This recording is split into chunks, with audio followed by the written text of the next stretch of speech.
Speechwriting. Come to your senses. Writing teachers encourage us to engage the mind and the senses. Describe sights, smells, tastes, sounds, feelings, thoughts, and tactile experiences to appeal to the reader's imagination on every possible level.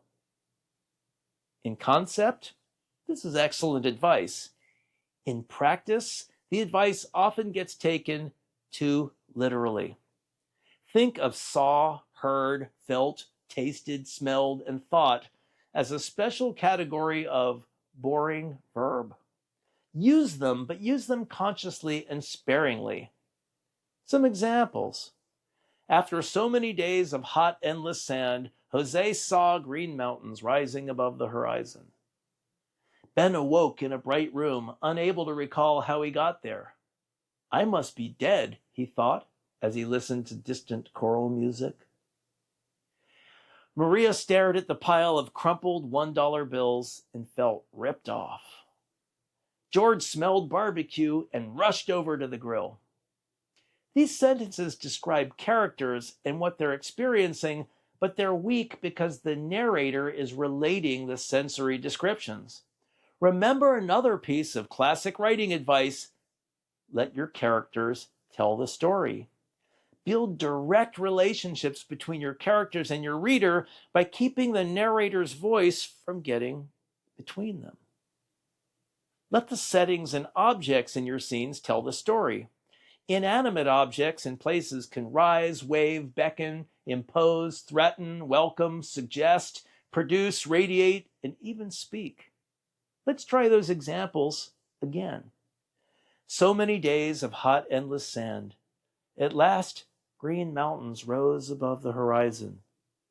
Presumably, we already know Jose has been walking in the desert. The reader will assume that whatever you describe is what Jose sees. We don't have to say that he saw it.